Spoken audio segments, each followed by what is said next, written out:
Amados, quero saudar a todos nesta manhã do dia 7 de janeiro do ano da graça de 2026. E mais uma vez aqui continuamos as nossas reflexões pela manhã. Estamos a considerar o texto do domingo passado, o texto base, Efésios capítulo 2. Estamos a voltar a considerar o assunto igreja e algo que partilhávamos do domingo e que eu creio que merece a nossa reflexão, para além de considerarmos o facto de que não nascemos igreja, como ontem lembrávamos, mas esta ser uma ideia de Deus, um propósito de Deus para a nova aliança.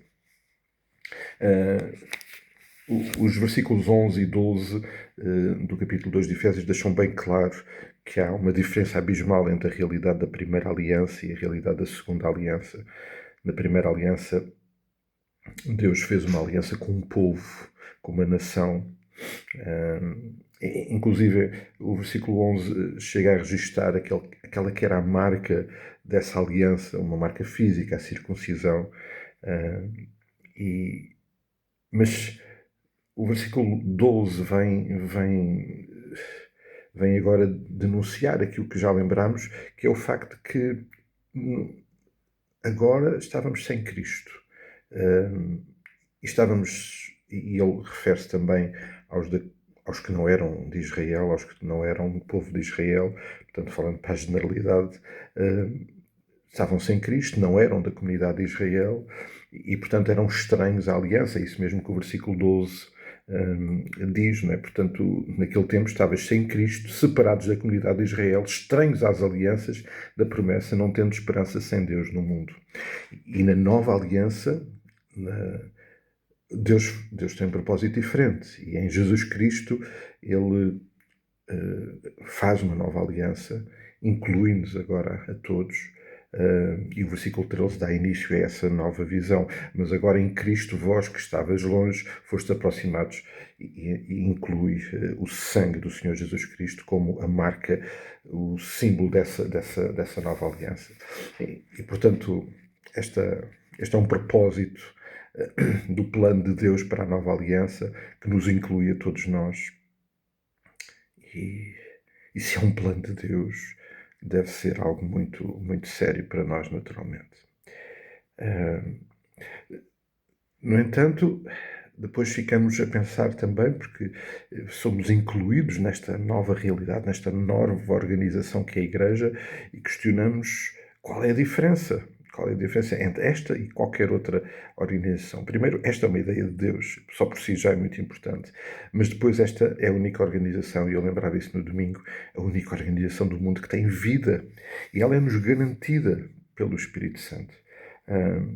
Portanto, é uma ideia de Deus, é fundada por Jesus e é capacitada pelo Espírito Santo. E isso é-nos realmente muito, muito importante. Em Atos 1:8, o Senhor Jesus, breves momentos antes de ascender aos céus, dizia aos seus discípulos, àqueles que ele tinha instituído como igreja, que o poder, a capacitação do Espírito Santo iria descer sobre eles, e aí, através dessa presença, a igreja então seria capacitada para a missão. Uma missão extraordinária, de sermos expressão do reino aqui nesta terra e aonde quer que nós estivéssemos. E ele dá essa imagem dizendo, a partir de Jerusalém, Judeia, Samaria, até aos confins da terra. Esta diferença abismal é-nos também muito importante para considerarmos a relevância que a Igreja tem e o facto de nós sermos parte da Igreja. É porque é a única organização do mundo que é capacitada, que tem vida e que é capacitada pelo Espírito Santo, pela própria presença do Espírito Santo. Eu creio que vale a pena considerar todos estes aspectos, considerar seriamente tudo aquilo que o Senhor Jesus nos está a dizer através do apóstolo Paulo. Nesta metáfora de Efésios, em que Paulo usa a ideia do edifício, é perceber que tudo isto resulta depois na visão do versículo 22, no qual também vós juntamente estáis sendo edificados para a habitação do Deus no Espírito.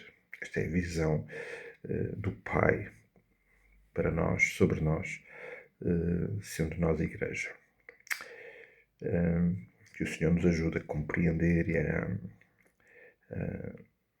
entender e a incorporar todo este ensino e revelação na nossa vida, no nosso viver diário, com este privilégio de sermos parte de um propósito de Deus, o Pai, sermos incluídos pela ação do Senhor Jesus Cristo na cruz e sermos capacitados pela presença do Espírito Santo, transformadora e sobrenatural.